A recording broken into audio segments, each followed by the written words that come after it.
Okay, good morning. It's June 23rd, about 9 o'clock in the morning. It's high time I did a walk around of my solar system. What we're looking at here is 20 Solar World monocrystalline 300 watt panels. They're arranged in a 10 series 2 parallel configuration, tilted back at about 34 degrees. I'm in Tennessee, so that's roughly where they need to be for best solar absorption.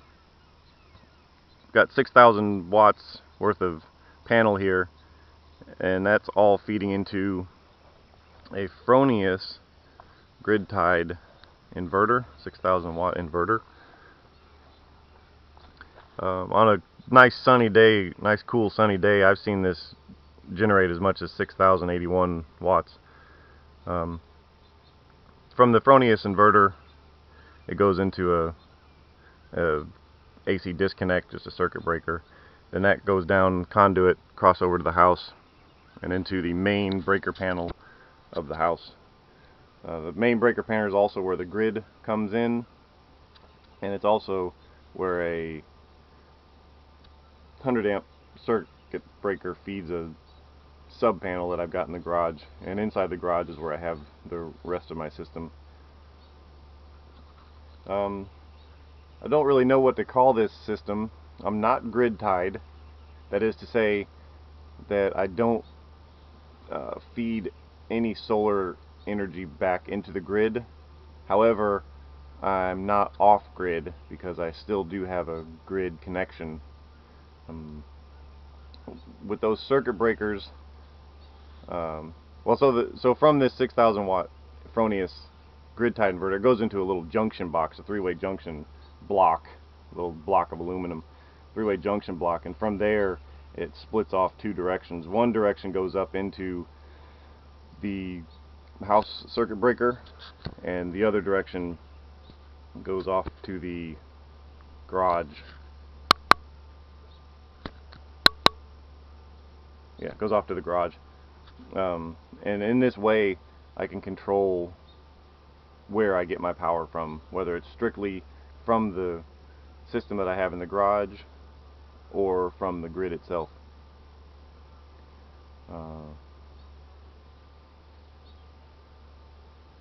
Yeah.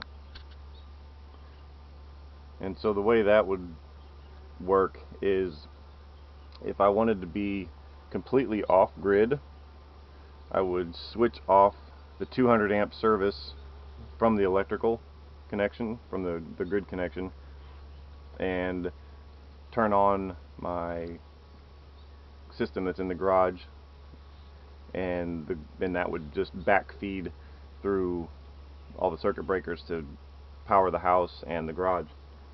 If I wanted to be completely on the grid, then I would turn the inverter off in the garage and switch on the 200 amp circuit breaker, and then the grid would be feeding the main panel in the house as normal and feeding over into the garage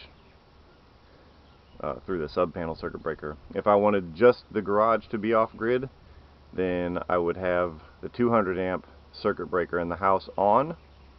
I would have the 100 amp sub panel feed circuit breaker off, and then the power from this Fronius would go through that junction box straight over into the garage without feeding any circuit breakers. I'll make up a little diagram and see if I can't figure out a way to get that posted up. But I do have a standby generator, but I don't ever use it. It's noisy, and the grid is just there. I'm always connected to it.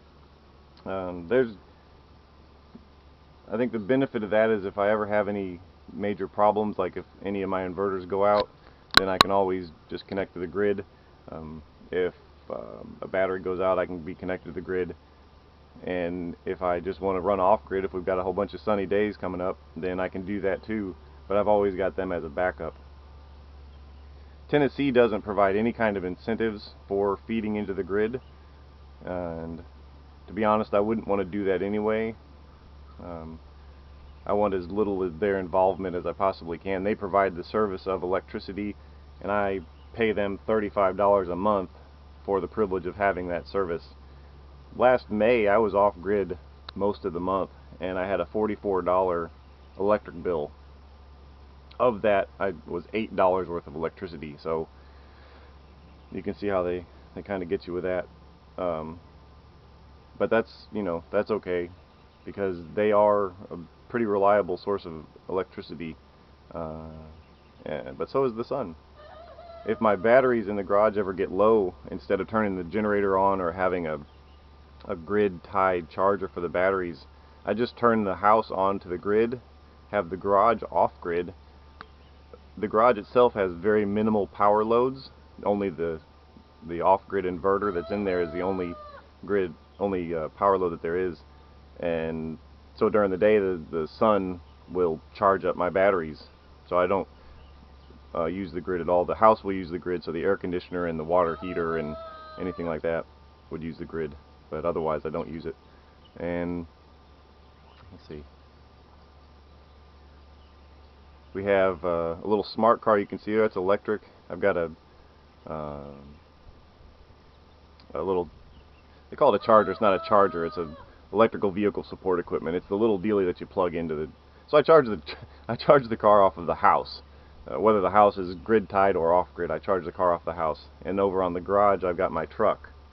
My truck is a conversion that I did about 4 years ago, and I've got another charging output there, so I can charge the truck. Now the garage is very, very rarely grid tied. It would have to be several days of clouds. I'll probably encounter that this winter.